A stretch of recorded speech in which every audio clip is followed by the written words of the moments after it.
संगम स्नान के बाद मैं आराम करने के लिए होटल पहुंच गया। फिर वहां से मैं अगले दिन महाकुंभ के अखाड़ों को देखने के लिए निकल गया। अगर आपने महाकुंभ आकर यहाँ अखाड़े नहीं घूमे तो आप ये समझ लीजिए कि आपने बहुत कुछ छोड़ दिया। इन अखाड़ों में ऐसे ऐसे संतों के दर्शन होते हैं जो आप कहीं पर भी इनसे नहीं मिल सकते हैं। प्रेमानंद महाराज जी भी कहते हैं कि आप अपनी पूरी जिंदगी में इतने संतों के दर्शन नहीं कर पाएंगे जितने कि आप महाकुंभ में आकर इन अखाड़ों में कर सकते हैं। तो सबसे पहले मैं तेजस वाले अखाड़े के पास पहुंचा। इस तेजस की ऊंचाई लगभग 85 फीट है। आपकी जानकारी के लिए बता दें, अगर आपको वास्तव में महाकुंभ को घूमना है तो आपको पैदल तो चलना पड़ेगा। जब हम एक अखाड़े के पास पहुंचे तो वहाँ पे एक अंग्रेज भंडारा बांट रहा था जिसमें वो सभी को बड़ी ही स्वादिष्ट चावल की खिचड़ी दे रहा था। जब हम इस अखाड़े के अंदर पहुँचे तो वहाँ पर हमें नागा साधु जी के दर्शन हुए। इनके ज्यादातर अनुयायी फॉरेनर है। इन्होंने अपने पास से एक टॉर्च निकाली और उन्होंने बताया कि जब मैं हिमालय में रहता हूँ तभी मैं इस टॉर्च का यूज करता हूँ। यह टॉर्च उन्हें फ्रांस के किसी अनुयायी ने दी है। इसके बाद मैं महायोगी पायलट बाबा के अखाड़े पहुँचा। पायलट बाबा के बारे में कहा जाता है कि 1971 में 33 वर्ष की आयु में उन्होंने त्याग पत्र दे दिया था। फिर बाद में उन्होंने संन्यास धारण कर लिया और हिमालय में साधना करने चले गए। वहाँ पर उन्होंने 16 वर्ष तक हिमालय की नंदा देवी घाटी में घोर तपस्या की और 7 वर्षों में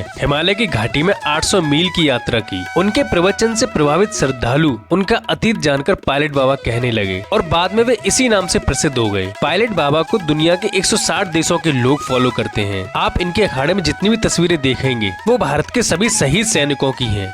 महाकुंभ को घूमते वक्त मैं पहुंचा जूना पीठाधीश्वर स्वामी अवधेशानंद गिरी महाराज जी के शिविर में, जहां पर मेरी निगाहें ठहरी की ठहरी रह गईं। ये इतना खूबसूरत है कि आपका यहां से जाने का मन ही नहीं करेगा। इनका शिविर सेक्टर 18 में अन्नपूर्णा मार्ग पर है। जब मैं इस शिविर के अंदर पहुंचा तो ऐसा लग रहा था कि मैं किसी अध्यात्म की दुनिया में पहुंच गया हूं। इस शिविर में अस्पताल, कैंटीन, प्रवचन हॉल समेत अन्य हाईटेक सुविधाएं उपलब्ध है। यह शिविर एक किले के अंदर बसे हुए नगर का लुक दे रहा है। आपको जानकर हैरानी होगी कि यह पूरा शिविर 51 बीघे में बना हुआ है। इसके निर्माण में करीब 2 करोड़ से ज्यादा का खर्चा भी आया है। ये पूरा शिविर थर्मोकोल से बना हुआ है। दोस्तों, आपकी जानकारी के लिए बता दें, मेरी आने वाली कुछ वीडियोस महाकुंभ के अखाड़े और शिविरों के बारे में जानकारी देंगी। तो इस चैनल को सब्सक्राइब कर लीजिए और इस वीडियो को ज्यादा से ज्यादा लोगों के पास शेयर कीजिए। क्या आप महाकुंभ जा चुके हैं या जाने वाले हैं? प्लीज कमेंट करके जरूर बताइए।